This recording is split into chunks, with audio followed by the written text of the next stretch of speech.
Jokic dominates Anthony Davis. Bruce Brown is everywhere. Christian Braun earns his spot. Our thing keeps popping up. This is Locked On Nuggets.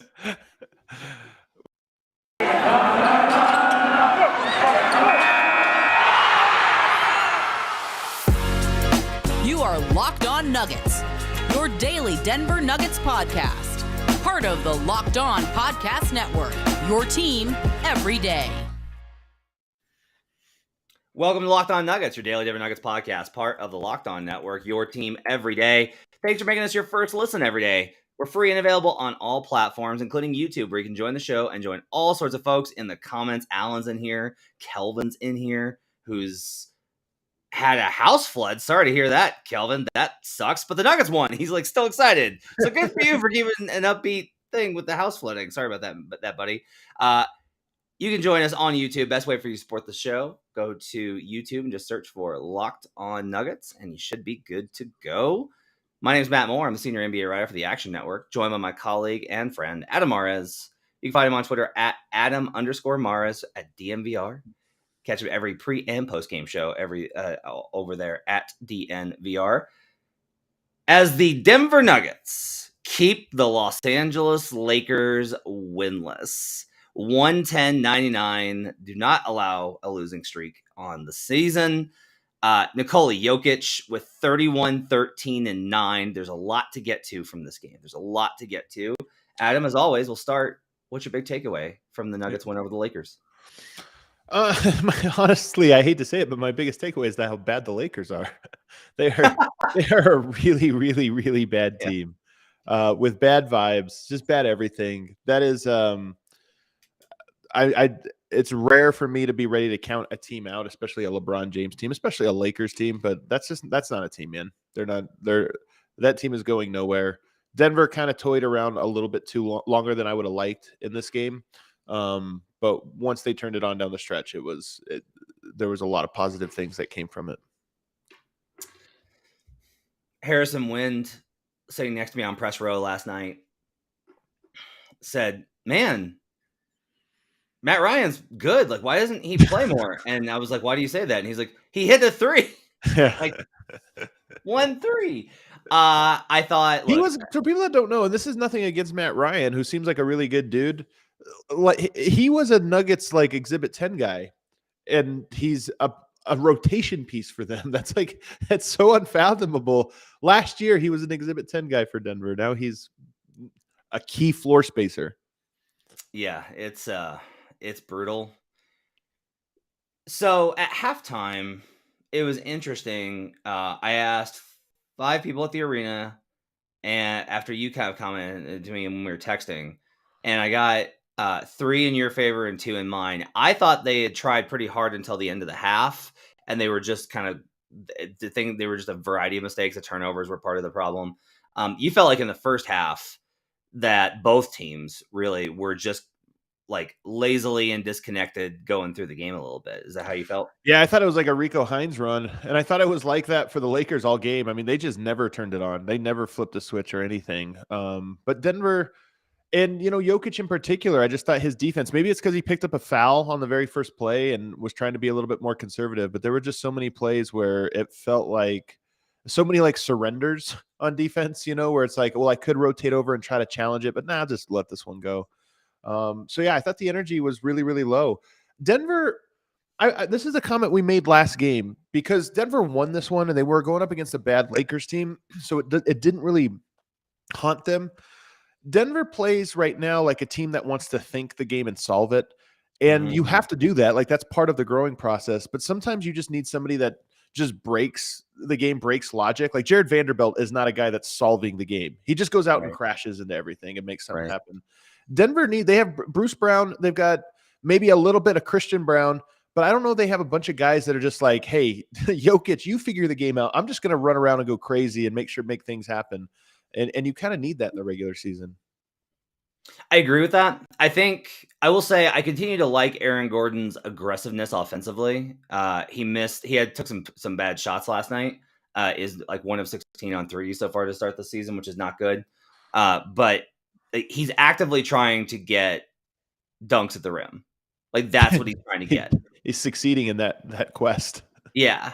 And so I think but even he is definitely trying to like run mechanisms with Jokic to create those opportunities, and have something kind of bread and butter ish, right, to go to. We'll talk a lot about Bruce Brown in the second segment because I thought he was, I continue to believe, I posted this to our Locked On Nuggets Twitter last night about the question of he is the, how X fill in the blank best players on the Nuggets right now. And I asked that in the media room last night and got a variety of interesting answers. We'll talk about that in the second segment. My big takeaway from this was, Nikola. Ryan Blackburn asked a really great question before the game to Malone about the flow of the offense.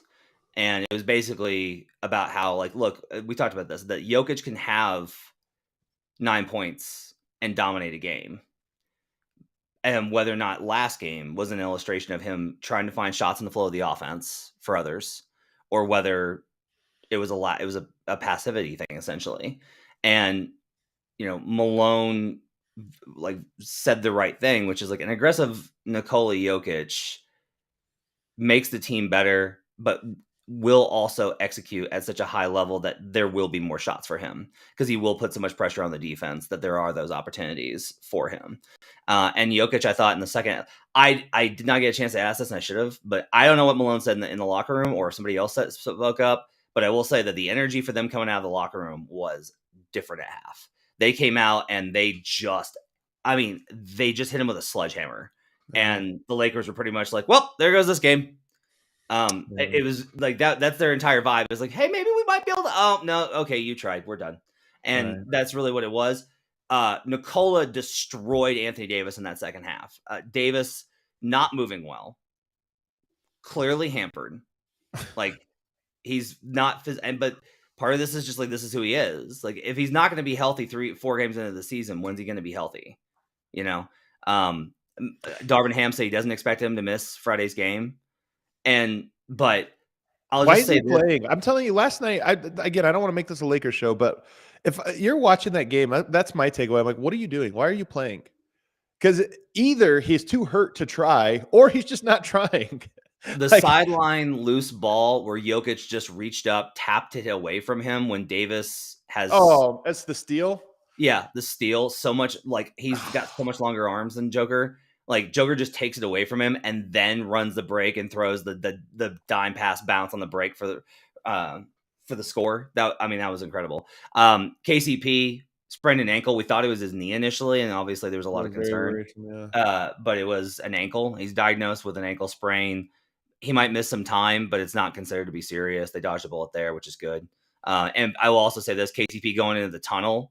Like, when guys have serious injuries, they're like focused on the pain and their disappointment in the moment. And KCP going into the tunnel was like exhorting the crowd, like, come on. Like, an ankle injury, most of the time that hurts, whether it's a bad one or a mild one, usually hurts the exact same for about 30 seconds. So so players will go down and it's almost like they're not exaggerating this or that. You just don't know. You're kind of like, crap, something went bad. And you could watch on the replay. He rolls it pretty good. But it is a good sign that, and they even said after the game that he was like wanting to come back in or whatever. So my hope is, that this was a mild ankle sprain, that maybe he misses Friday, maybe he misses Sunday as well or something like that, but it's not a week's long next week recovery. Yeah. Joker was 12 of 17 from the field, and that includes 0 of 4 from 3. Michael Malone did say that he's glad Joker continues to shoot threes. I thought that was a notable comment. It makes a lot of sense just for him to keep, once he finds that rhythm, they're going to be fine. They can afford those shots. But what that also means is that Joker was 12 of 13 inside the arc. Dominant. Okay. So I know for you, it's like, we see this all the time. Take a moment. I'm telling you specifically to take a moment and appreciate that your favorite player absolutely dominated Anthony Davis and the Lakers last night. It's fun, except for the fact that Anthony Davis just looks like he has no no, I mean, I'm telling you, it was almost more to me like jarring how just weak and like uninspired Anthony Davis was, while Jokic is literally clowning him on the court. It was almost like, come on, man, put up a fight. This is embarrassing. Adamara is rooting for Anthony Davis versus Nikola Jokic. It just didn't at the feel like DNVR there's bar. like, Jokic will go up against a guy who's giving him his all, and Jokic is still giving him the business, and those are incredible. But last night, I mean, I'm telling you, he did not admit it after the game. I watched what he said. When he's asked about why do you take the Sombor shuffle, he said something like out of desperation. Like that's only when that was not desperation yesterday. Nope. That one, it's like lying. only out of desperation, except for sometimes just to kind of rub it in. That was a totally like I'm rubbing it in Sombor. Dustin says Christian Braun was such a standout last night. His defense is looking choice for a rookie. Your standout was Bruce Brown, and that's a good one as well. But to me, Christian Braun might have been the guy that we're 5 games into the season, and Christian Braun is like firmly at this moment to me firmly in the circle of trust, which is because when things happen, sometimes you watch them happen like it happens slow enough maybe, or I don't know, it's not that jarring. We're 5 games into a season on a guy we thought was 11th or 12th in the rotation, and to me he's firmly you need that guy because he needs to be on the floor. I like one of the things I really like about him is that he has the handle and control that when he creates a turnover or there is a turnover, he's comfortable running and getting to the rim, and he doesn't get hesitant or lost or confused about what he needs to do. Like he's like, no, I have a step on a guy. We're going to the rack. Like that's such an important thing. Like they blew up so many opportunities last year in fast break because guys were like hesitant trying to figure out what they needed to do in transition. And he's really good there. They had him matched on LeBron. It was nothing. And he did such a good job too, because it just always reminds you of just like, God, LeBron's such a physical. Like it's like the Hulk. And then there's Christian Braun, who's like a big dude. He really is like a big dude when you see him in person. But like obviously just like dwarfed by LeBron. But Christian did such a good job of, I'm going to maintain position. I'm going to battle you. I'm not going to overly battle to draw a foul. I'm not going to buck up, because if you buck up against him, LeBron's going right around you. Yeah. Like I'm going to put up a fight, but I'm going to I'm keeping to principles here. And LeBron's not going to be like, he's not going to a post up hook shot versus you. That's not who he is. That's not who he's been for 7 years. So force him to the middle, and he missed like fadeaways and stuff like that. Like LeBron's entire, we got to take a break, but LeBron's entire attitude last night, by the way, my read on him, having watched him so often over my career, and you've seen the entirety of his career as well. My read on him in person, though, was I've seen this before only once, and it was 2017 versus the Warriors, where he's like, "What do you want me to do? What do you?" He's going through the motions, and it's kind of like almost shameful. But honestly, here's the thing: is like. We want guys. It's competition, Matt. You want guys like, even if you. This is the thing. That fourth quarter, he tried to make the run. Like he was like, "I'm going to the rack every single time. Like I'm going to try and score every single time to try and like you could say like he's getting his, but nobody else can score." No. You're right. He went for it. I mean, it's funny, but again, LeBron is too cerebral. We're talking about Jokic. Sometimes you have to do the wrong thing because it's the right thing in that moment. Like LeBron, I think last night. You look out there and you see the all bench unit to start the fourth. You know the way they are going to do the rotation. LeBron's going to be out there. I felt like that was his. Let's see if we could sneak this in here. Yeah. Before they make the change, and they did. Yep. I mean, it was an 8-0 run in 90 seconds, or maybe less than that. Yep. And that's what it almost felt like to me. And then once everybody else come back in there, Jokic hits a shot, Murray hits a 3. LeBron's like, "All right, we can't." An Embiid fan actually hit me up on Twitter last night when I was like trying to say like this is just like how the rotation is going to go. He was like an Embiid fan was on Twitter, and he was like, "This is fine. Like it's still 7. They're going to get the starters back in. And it's going to be back up to 15." And 4 minutes later, it was back up to 15. It was a really great call by that guy. Let's take a break. That's to an Embiid fan. And I just thought it was a nice call by somebody. We'll come back after the break, and we'll talk about Bruce Brown, who I just need to gush about because rising up on my favorite Nuggets of all time list. He's passed Carmelo Anthony by 15 spots, and so I got to talk to him. Got to talk about him in the next segment and the quandary, honestly, that presents for the Nuggets on multiple levels. We'll talk about that when we come back on Locked On Nuggets. But first, I have to tell you about PrizePicks, and to do so, I have to pull up a graphic that takes time for me to pull up because we don't have them all in the folder because I haven't done that transition yet, like I told Adam I would. All right. PrizePicks is awesome. Okay, so you get to play fantasy sports on a daily basis, but it's daily fantasy as this kind of concept. You're just picking against a number. That's it. That's all you're doing. Pick 2 to 5 players, and if they'll score more or less than their PrizePicks projection, and you can win up to 10 times your money on any entry. You're not competing against other people. It's just you versus the projections available. PrizePicks offers projections on any sport that you watch: NBA, NFL, MLB, NHL, PGA, college football, men's college basketball, women's college basketball, soccer, WNBA, esports, NASCAR, tennis, MMA, boxing, disc golf, Euro basketball, cricket, such a popular sport, and more. As an example, you can take the under on Trevor Lawrence this weekend facing that awesome Broncos defense in London. Maybe an opportunity there. Entries can be made in 60 seconds or less. It's that easy. It offers safe and fast withdrawals and currently operation in over 30 states in Canada. Download the PrizePicks app or go to prizepicks.com to sign up and play daily fantasy sports. First-time users can receive a 100% instant deposit match up to $100 with promo code LOCKEDON. If you deposit $100, PrizePicks is going to give you $100. If you deposit $50, they're going to give you $50. Don't forget to enter promo code LOCKEDON at sign up for an instant deposit match up to $100. PrizePicks is daily fantasy made easy. We'll be right back on Locked On Nuggets.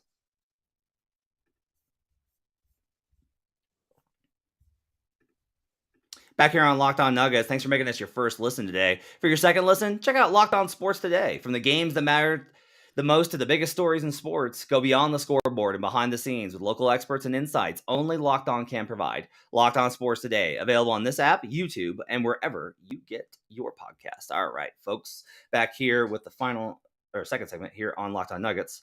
Did you see it? Yes, I saw it. Let's just talk about that. George Karl thinks the Nuggets should trade for LeBron James today. I'll just say, I don't know who you would give up. I don't know if they could, if he's worth, Oh, geez, yeah, you can't give up on too much, man. Come on. I mean, what are you gonna give up, Bruce Brown? We're definitely not giving up Bruce Brown. No way, you can't do that. Come on. For LeBron James. This continues to stand out to me when I watch Bruce Brown in person. It does not convey on television as much for a variety of reasons. One of the problems in the last few years was with guys on defense. There's a level to which, yes, it's about your assignment. It's about manning up and doing your job, right? It's about containing that point of attack. The thing about Bruce Brown is that on every single possession, I see Bruce Brown make multiple small efforts that bother, disrupt, and impact the opposing offense. It is he makes more call outs than anybody else. He's better at communicating. He's always where he needs to be. There are no blown assignments, but that's one thing. That's just solid, right? I appreciate those guys that are just solid, that know what they need to do. Bruce Brown is actively disruptive in a way that isn't like Patrick Beverley, where it's just pesty and you can get past it and solve it. Bruce Brown is he's going to make, your possessions are going to be harder when Bruce Brown is on the floor. He's extremely impactful on the defensive end for the Denver Nuggets, which is something they sorely need. Hit shots last night, and he's going to have nights where he hits shots. He's a good shooter. It's not it was an outlier night.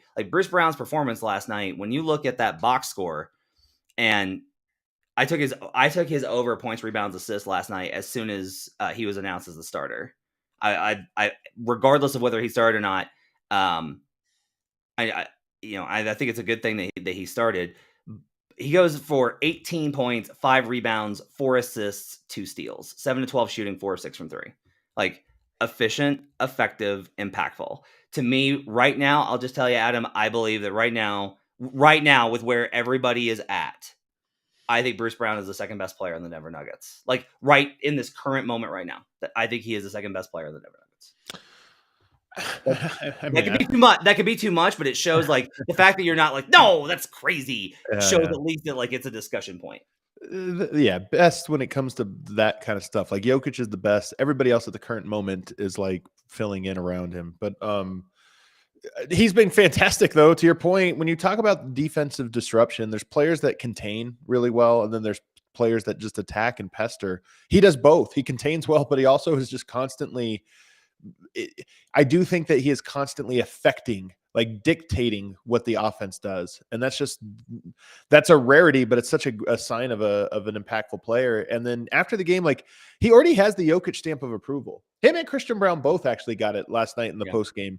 And I think that is meaningful, but him just saying the Jokic saying that he loves his energy because he's constantly doing stuff. That's such a great way to describe him. He's just in constant motion defensively and constant offensively. He's constantly looking like where are the seams, where are the gaps, and just has an insane motor. So you can't say enough good things about him. The only thing I can say about him that's not good is I hope he stays in Denver for a very long time, and I'm worried that he won't. But he's such a perfect fit.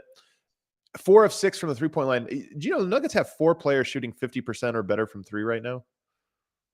Woof. Michael Porter Jr. and KCP on volume, so that 26 and 32 attempts respectively. Bruce Brown 8 of 16, and then Jeff Green just 4 of 8. But Bruce Brown, like, I don't know what kind of 3-point shooter he is, but last night the Lakers dared him to shoot, and there's types of, you can just qualify him as this type of player. He's good enough that you shouldn't dare him to shoot. Yeah, totally agree. There was actually a moment last night where LeBron was talking about talking to him, telling him like their game plan was to leave him open.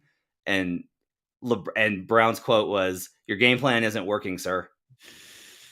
Like the sir was, again, I cannot love Bruce Brown anymore. Like, starting the fan club today. I'm buying website. I'm going to start a website on Foursquare to be able to build my Bruce Brown website. If there was GeoCities still, I would build one on there. My MySpace Bruce Brown fan page will be going up later. Just incredible. Sean Cortez mentions this in our chat section. For the most part, I think Bruce's KYP is also great. This is a great point because I actually asked him last night, Sean. I said, you're always doing stuff. You're always so active. People will talk about defense as if it's a physical effort thing, but a lot of it is mental. And he kind of nodded his head. And I was like, you seem to always be aware of so many things that you have, what you can do at once on defense. Was that something you developed, or was it just always there? He's like, it's kind of innate. It's just kind of I've always been able to do it. He's like, honestly, a lot of it is I have a really good understanding of the personnel on the floor. Like, and that it's like him saying that, like I could hear Malone's heart swell back in the locker room. Just having a guy that pays attention to what the personnel is on the floor is so important, and it helps so much. One of the things that I keep coming back to, Adam, and you were the one that kind of mentioned this, is how much more effective he is with the starters than with the bench. He's good. I think he helps with the bench, but I think this, and I tried to ask this Malone, and I butchered the question and failed miserably. But I'm trying to get I was trying to get to a point of trying to understand, is Bruce more valuable to the starters than he is to the bench? Yes. With the bench and what it needs, which is like talent and capability, versus how good he makes the starters. And it doesn't matter. So to me, if Aaron Gordon and Bruce Brown are probably number 1 and number 2 in terms of guys who I think value most swings based on whether or not they're playing with Jokic. There's just perfect Jokic players. For one, they're great defensive players. And 2, they understand, they read the court, and they stay in the lines. Or stay in their lanes. So for me, yes, Bruce can be good and help, and the bench needs help, but I think the help comes from other places. Bruce, to me, is a guy I would try to tie to Jokic as much as possible. I agree. And by the way, I think you're going to win. If you're going to win big this year, it's probably going to have something to do with Bruce's involvement in Jokic lineups. We're only 5 games in the season, but that's one thing to me that just seems very, very clear. I don't know who it comes at the expense of. We might, one nice thing that's an underrated thing about last night's game, we saw in the preseason and we saw against the Warriors what it looked like when Brown came in for Murray. So you have 2 offensive talents, Michael Porter and Jokic, 3 defensive guys, one of them being Bruce Brown. And it works great. It's a great lineup. Last night we got to see that with Murray instead of Porter, and it's also a great lineup. I think that also really works. So to me, I'm just so convinced. And then, with KCP going down, even if he just misses 1 game, we might see what Bruce Brown looks like with all 3 of them. And I don't know that it's enough. Like, I still have questions. I mean, this whole year we'll probably have questions about the Murray, Porter, Jokic trio. Is that going to be defensively? Do you have enough there? And do you lose something offensively because there's diminishing returns? That's one of the questions we're going to find out throughout the course of the year. But if you do play those 3 guys, does Bruce Brown or KCP, what's the better fit? That might be a thing that becomes important and relevant later. Yeah, Malone throwing me a bone kind of was talking about how he's like, I don't know if Bruce is going to start this year a lot of games. He's like, he'll start when we have injuries and all those opportunities. But he said, I do expect him to he's like, I said this in preseason, I do expect him to close a lot of games, which is interesting just from, again, it's hard not to project with this team 6-8 months from now when you're in the playoffs. And the question being, are you better off with Bruce Brown or with one of the non-Jokic starters? And that question, I think, is going to cause difficult quandaries and situations for Malone and the team. I don't want to, we're not there yet. It's just like, I can't help. And I think the most likely thing is it changes series by series, Matt. Yeah, that's probably true. Because here's the thing. We know that Braun looks good now when he replaces Murray in the starting lineup. We know he looks good when he replaces Porter in the starting lineup. We'll probably find out soon if they look good when he replaces KCP. He might look good when you replace Aaron Gordon. I mean, could you go Murray, Braun, KCP, MPJ, Jokic? That probably makes sense against certain teams as well. So yeah, it's funny. We talk about this as Bruce Brown will close. It's almost like you have Jokic at this very moment. I think Murray will probably become, solidified over time. But right now you have Jokic and 5 guys you can swap in to form something around Jokic. We're running late. I do want to touch on the bench real quickly. I thought Bones had one of his better quarters of the season in the second. In that stretch from between the first and the second, he brought the energy. The wrap around behind the back pass was sick. Made a really good read where he actually ball faked to the corner and then lobbed it. Thought that was a really good play. The second half was rough, obviously, but I have a hard time blaming the bench for that second half where the Lakers put in LeBron and AD to start that fourth, right? Like, if the bench has to face LeBron and Anthony Davis, they're probably going to lose those minutes. Like, that's probably going to be a thing. The same happened in the Warriors, by the way. Like, when teams that stagger like that and throw their best player out against bench units, guess what? The bench is supposed to lose those. Just don't lose them by too much. I mean, LeBron was a -7 yesterday, which you felt like when you look at the other numbers, you think, oh, that's not that bad. But it's actually pretty great for Denver that he was still a negative despite playing so many minutes against Denver's bench. Yeah, and they won those non-LeBron minutes by such a wide margin too. Right. So, it's interesting. DeAndre Jordan was a -10, and people were kind of talking about it in the chat. I know that this isn't a discussion that's going to spark your imagination, but just like the only reason I bring it up is like there's a lot of comments I get both in this chat and on Twitter about Boogie, who is not coming back, period and dot.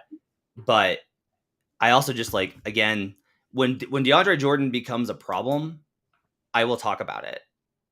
I think DeAndre Jordan's been fine. There was one possession last night that I thought was bad from him.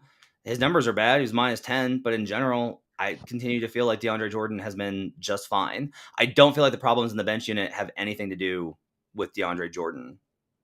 Do you agree or not? I think I probably agree at this moment. Yeah. I mean, I don't have a ton of confidence for him, but there's not moments I point to where I'm like, he's killing them out there. Yeah.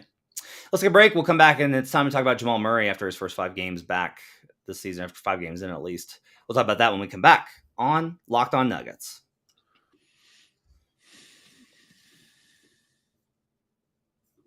Welcome back to Locked On Nuggets. Thanks for joining us, making us part of your day and your first listen every single day. We appreciate you guys doing that. Love the community that we have. Joe Broussard says, no MPJ talk. Okay, we'll have the MPJ talk real quick before we get into Jamal Murray.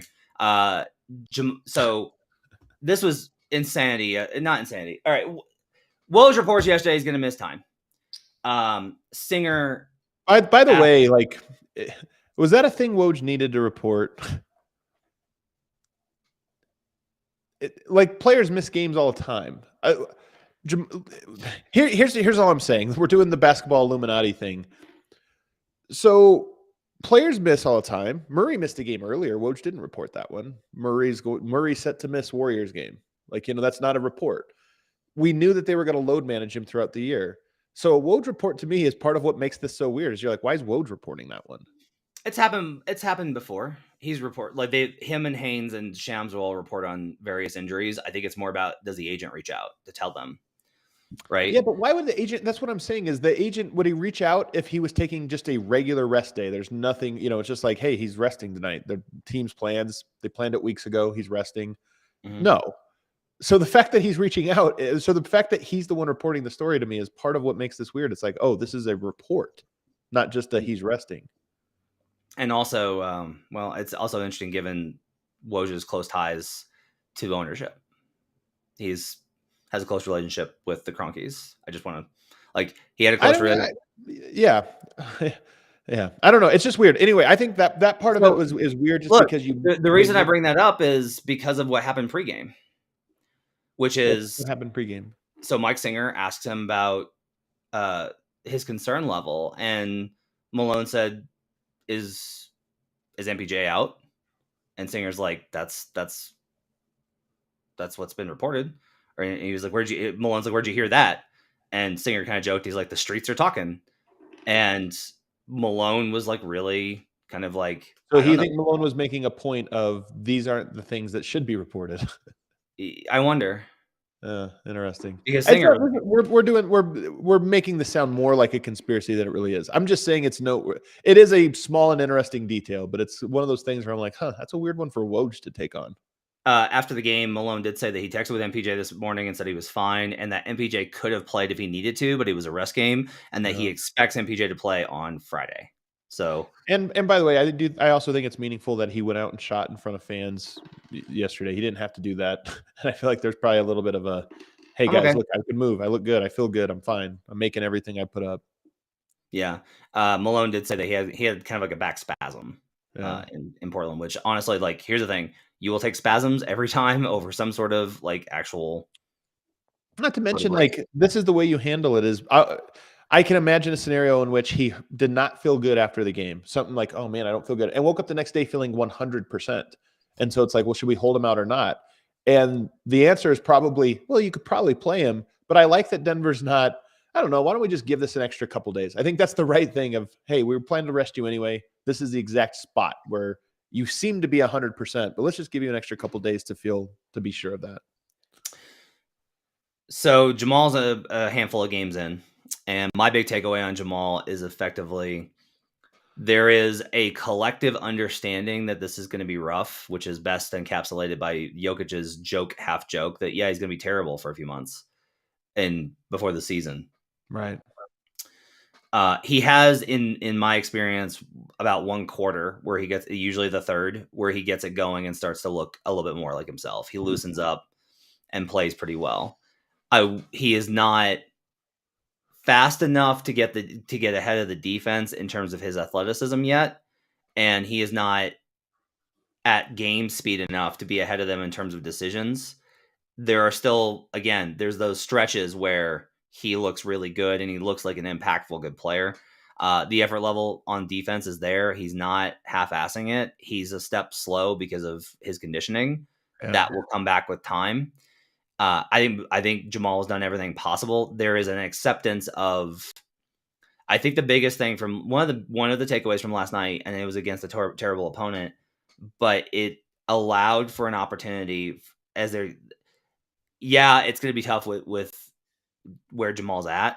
The team has to be able to manage that and not get impacted by those wasted possessions offensively and be like, that's okay. That's part of the process. We'll come back down and we'll still get a good possession the next time, and just work through. You really have to keep tunnel vision on ahead of you and accept this as part of it and keep moving. Because one of the concerns that Blackburn kind of mentioned this to me was the idea that there's a level of discomfort with everybody for basically having to account for Jamal, which you have to. Jamal's too good. And when Jamal gets it going, Jamal's going to have a game. He's going to put together a great game at some point, and it's going to be great. You can see the bits and pieces, but it's a process, and they're just going to have to deal with these pains while not letting it impact the overall course of the season. Yeah. Yeah, I think even for me, there's more micro things there, because you're right that the Jamal that makes possessions easier. We actually have seen some of that. He had a freeze dribble and a pick and roll with Jokic yesterday. He had the spin pass. He had some things that we were like, oh yeah, that's the two-man game. A dynamic guard who can score and pass and shoot, score at 3 levels. and then Jokic. That's what makes that two-man game so dynamic. Those are the parts that I think will come over time. He's going to pick them. The thing I think that watching him, I just hope he picks up quicker rather than later, that have nothing to do with the injury or have little to do with it, is just playing with a better pace. And I think that's part of his getting back to full speed, is getting your reps in. I feel like he takes more possessions off with the ball in his hand than he needs to right now. And one I can think of in particular, Jokic picked up an offensive foul posting up. They got a foul on Anthony Davis. And as a big man, it was a play where I was so mad at Murray for it. Like, Jokic gets the foul, Murray comes down, Jokic has inside position, he's asking for the lob over, and Murray doesn't have a good angle at it, so he kind of walks the ball over. Like, just no urgency, just kind of a like, you know what, I'm going to take a better angle for this one. And meanwhile, if you're a big man trying to post up for 10 seconds, like, it's almost impossible, and it lends itself to fouls.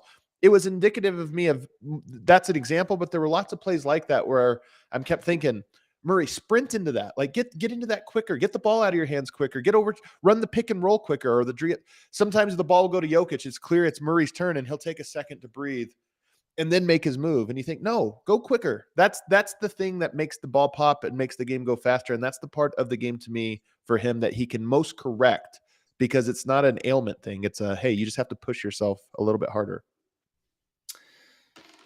That's good stuff. I think you're on point there with a lot of it. I think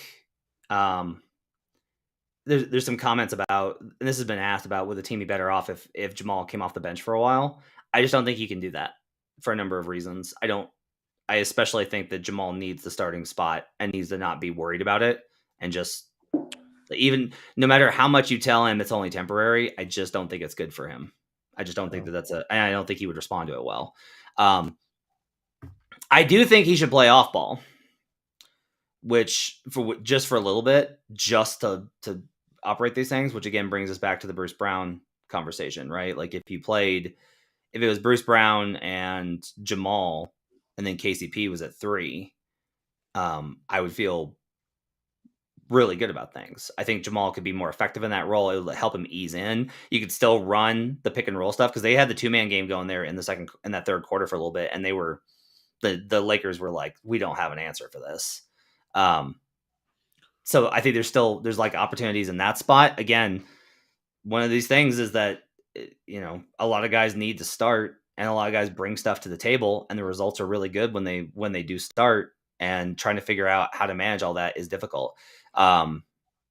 Blackburn mentioned last night that he thinks the solution is that Brown's the first sub off the bench at the 7-minute. You bring in Brown early, right? Either for KCP or Jamal.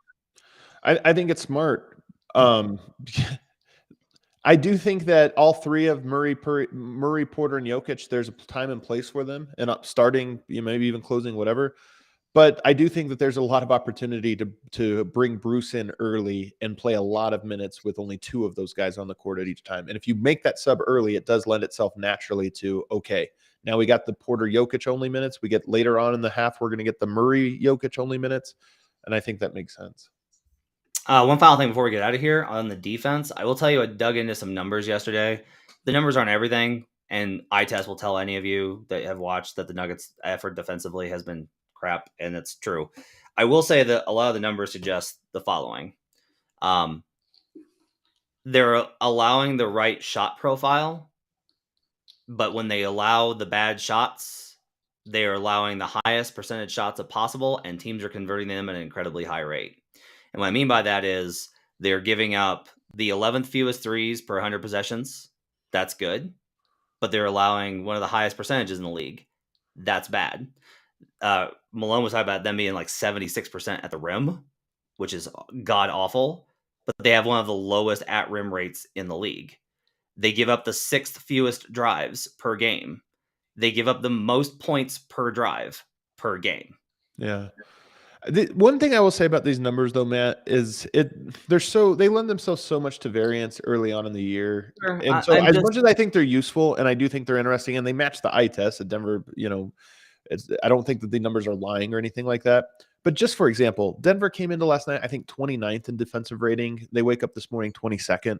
You think, how do you climb 7 spots in one game? Well, when you only play 5 games and you go up against, and again, does that mean Denver played great defense yesterday? I'm really not sure. The Lakers are really bad. I don't know. Like, you play a couple more Lakers. I mean, they have the Lakers on Sunday. Their defensive rating probably goes down again. So, those numbers are interesting and they do match what we're seeing. So I think there's something to them, but just know that 2 good games in a row and those numbers completely flip.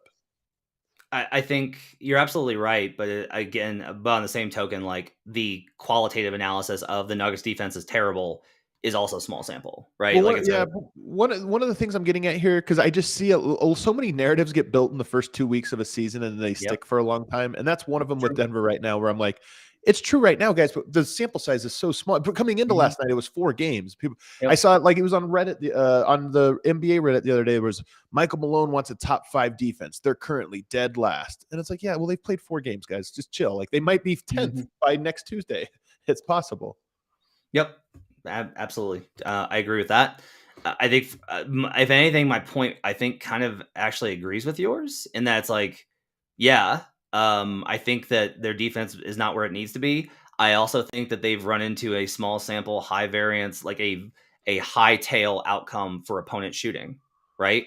They could have played terrible defense and played worse off, like Orlando and Detroit early, and then everyone's like, they've got a top 10 defense, and everyone that like you and I would be like, nah, there's problems here, right? So it's the big takeaway is exactly what you said. We don't know yet. We don't know. We know that I'm very adamant that yes, like they still need work. I'm not into what I don't like is, as you're kind of mentioning this, is just like the idea of like they're going to be a terrible defense this year, and it's like we're 5 games in to an 82 game season. We don't know what they're going to be this year. Like they're going to be a lot of things this year. Every NBA team is a lot of things, except for maybe the Lakers, who just. Well, this happens sometimes. Like, you can imagine if I were to post something like Aaron Gordon is shooting career lows in 3-point percentage this season. Like, it's a narrative that's true and could stick. But if he goes 4 for 4, he's right back up to career averages because the numbers are so low. So I only say that to say it is true. I'm not trying to your point. It stands. It's valid. And I think, like I said, that's why I said it matches the eye test as well. It's just, it's so easy. I don't want these to be chiseled in stone because I know so many early season narratives become chiseled in stone, and we'll just wait and see. I mean, right now, Bruce Brown's shooting 50% from 3. We can't declare victory on Bruce Brown, 3-point shooter extraordinaire, just yet. Is Bruce Brown the best shooter in NBA history? Stay tuned. All right. Thanks for joining us. Hope you guys have a great end of your week. I'll be back with you tomorrow with a solo show previewing tomorrow night's game in a revenge spot versus. Why are you back solo tomorrow? Am I not? I'm off. You're off tomorrow because you did you get Fridays off. You can come off if you want. All right. I guess I don't mind having you. So we'll see who shows up tomorrow on Locked On Nuggets.